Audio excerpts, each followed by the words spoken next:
So, hello friends, my name is Nikhil, and today I'm going to tell you a story that will make you think. So let's begin. It was a humid night in July 1995, and it was one of those Delhi nights that never truly sleep, only take a short rest. Inside a government flat in Ashok Niwas, there wasn't silence, there was a heavy tension instead. Sushil Sharma, whose political career was on the rise, lost his composure that night. His mind was racing and his anger was through the roof. "Where were you?" he asked, trying to keep his voice down, but the sharpness still came through. Standing in front of him was his wife, Naina Sahni. There was no fear in her eyes. There was a strange fatigue and indifference instead, as if she was tired of these daily questions. She said, "I was with my friends." She tried to calm things down. Sushil shouted, "Don't lie, Naina. I know everything." Back then, suspicion was built on different foundations. There were no smartphones or social media. There were landline phone rings and hushed rumors instead. The poison of doubt had already seeped into Sushil's mind. The argument started, and in no time, a spark turned into a blaze. Shouting, accusations, and then, in a moment, everything was over. Silence spread through the flat, but this wasn't a peaceful silence. It was the quiet of death. Instead of calling for help, Sushil made a decision that would shake the soul of the entire country. He set out not to confess the truth, but to erase it. At midnight, Sushil called an acquaintance who worked at Delhi's Baghia restaurant. Sushil told his friend, "Listen, I need the restaurant keys, right now." Sushil tried to keep his voice normal.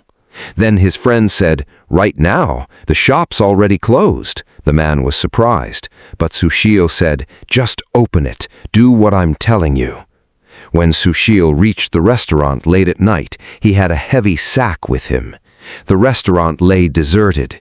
Chairs were turned upside down, the corners were dark, and in the back sat an old tandoor whose ashes hadn't fully cooled yet. The same tandoor that baked bread was about to witness a horrific crime that night. "Light the fire," Sushil said in a cold tone. The worker hesitated. "Sir, at this hour?" "Don't ask questions, just light the fire." The flames slowly began to rise, and Sushil just stood there watching in silence. But no matter how cunning a crime is, nature always leaves a clue. Just then, a police patrol team was passing by outside. A constable suddenly stopped. "Hey, what's that smell?" he asked his partner, holding his nose. The other sniffed the air too. "This isn't the smell of food." Their eyes turned towards the restaurant. Lights on at this hour? That's when the horrifying secret of that night began to unravel, and Sushil Sharma's web of lies collapsed like a house of cards. What India knows today as the Tandoor Case. Outside Baghia restaurant, the silence was tense, but the police team on patrol came to a halt. "Something's off," one constable said, and moved toward the gate. The door wasn't fully closed. A light was on inside, and that smell, it wasn't the aroma of food in any way. The constable looked at his partner and signaled with his eyes, "Let's go in and see what's happening." Inside, Sushil Sharma was trying and failing to appear calm, but his body wasn't cooperating. Racing heartbeat, eyes darting around, and sweat on his forehead. The restaurant worker standing nearby was terrified. "Sir, what exactly is going on?" he whispered. "Shut up and do your work," Sushil snapped, silencing him. But it was already too late. Just then, the police pushed the door open and entered.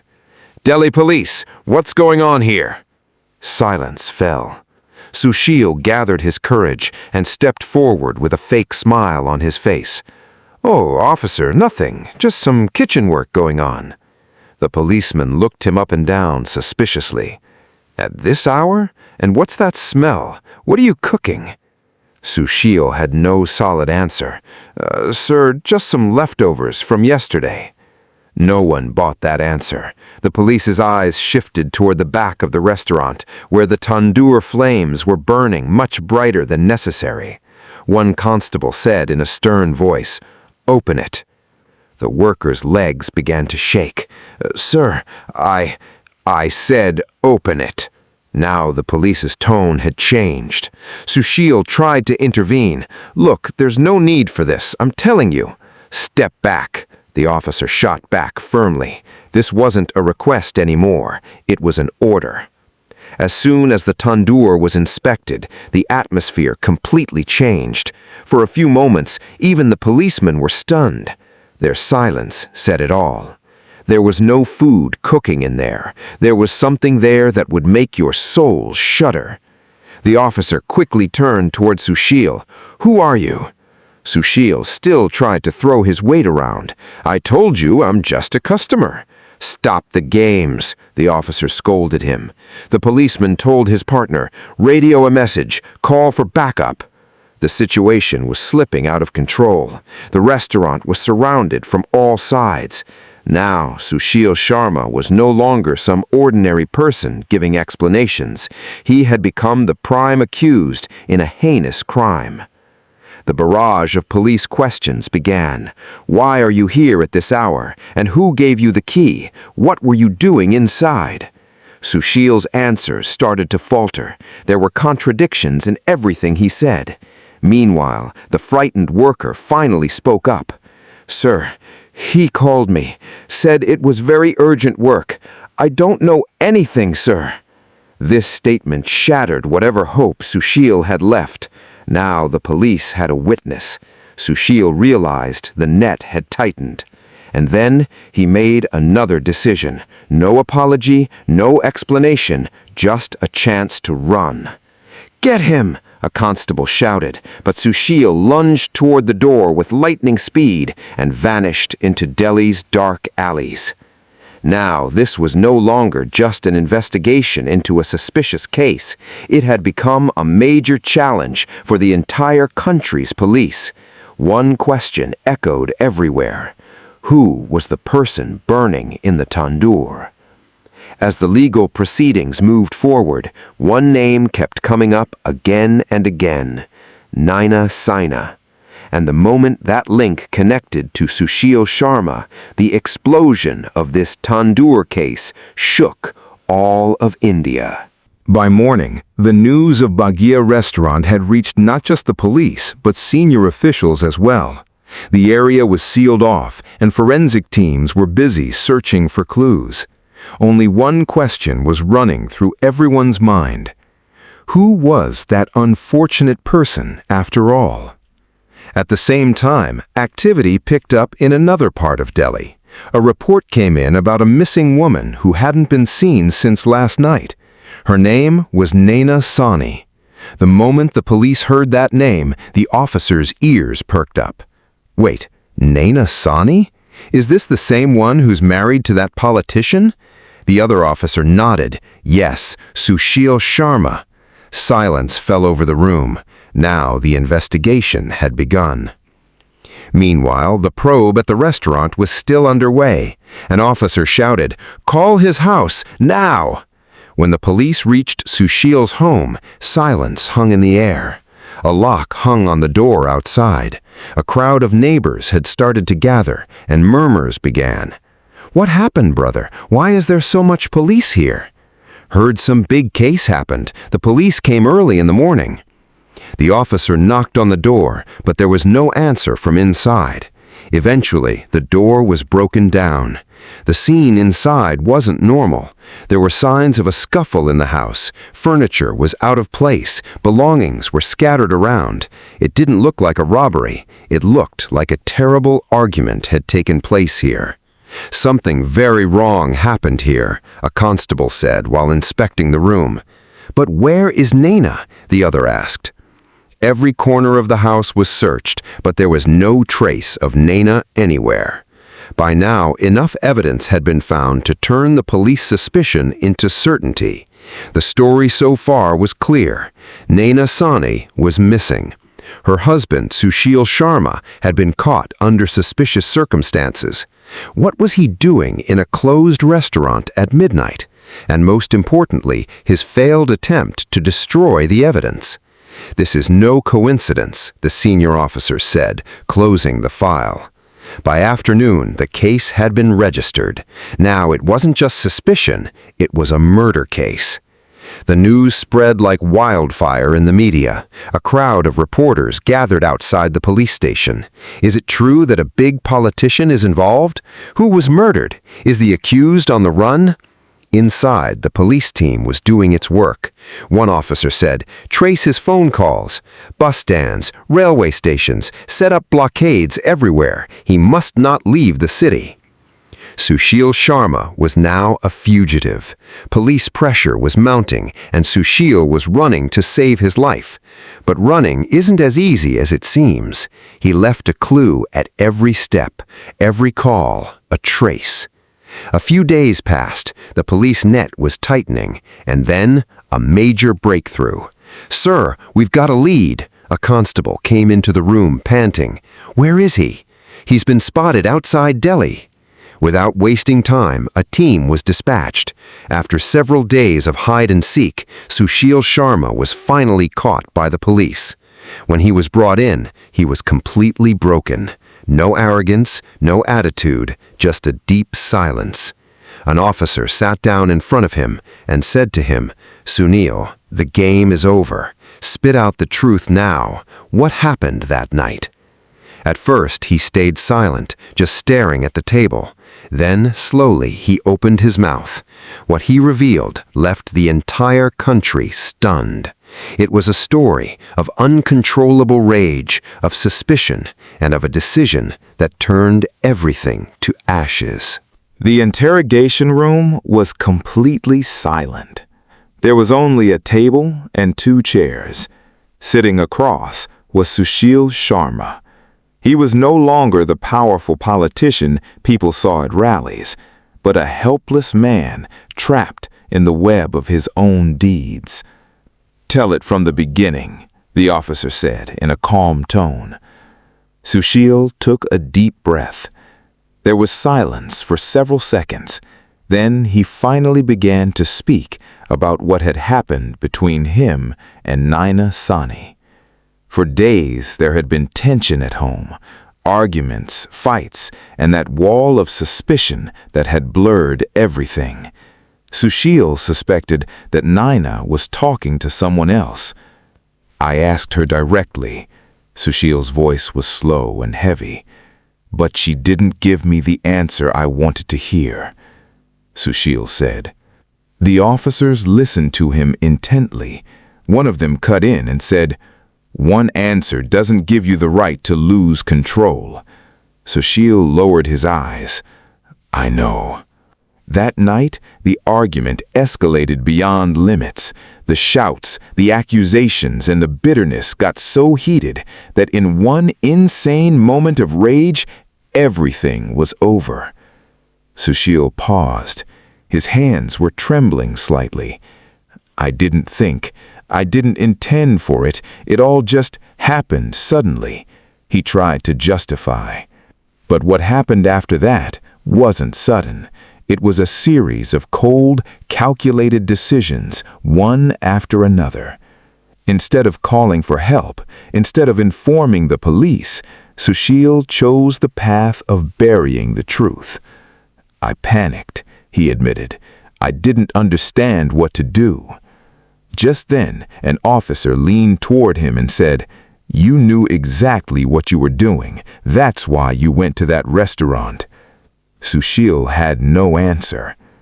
He described how he contacted the restaurant worker, reached there in the dark of night, and made that horrific attempt to destroy the evidence. Each step pushed him deeper into the quicksand. "You thought no one would find out?" Sushil slowly shook his head. My mind wasn't working. But the police didn't buy his story. An officer said, this wasn't just panic. This was a premeditated conspiracy to cover up a crime. Silence fell over the room again. Outside, the news had spread like wildfire. Newspaper headlines and news channels were all over it. A politician and a soul-shaking incident. The whole country was asking the same question. How could someone do something like this? Inside the room, Sushil's statement was being recorded. Every single word, every small detail was going to be crucial in court. Anything else to say? The officer asked at the end. For the first time, Sushil looked up and said, I made a mistake, a very big mistake. But in the law, this wasn't just a mistake, it was a crime. The process was now complete, and the next stage was the court. The real battle was about to begin, because now the question wasn't just what happened, but how to prove it. And this is where one of India's most high-profile trials began. The Delhi court was packed. Media cameras, lawyers' arguments, and the presence of police, everyone wanted to see how this horrific incident would end. Standing in the center of it all was Sushil Sharma, now facing the toughest test of the law. The charges were extremely serious. The public prosecutor wasted no time in presenting his case. Your Honor, this is not just a murder. The lawyer's voice was bitter. This is a premeditated conspiracy to cover up a heinous crime. The prosecution presented evidence one by one. Sir, Sushil's presence at Bhagia restaurant that night, statements from the staff there, suspicious activity around the Tandoor, and Naina Sahni's disappearance, and, most importantly, his own confession. Each piece of evidence tightened the noose around Sushil.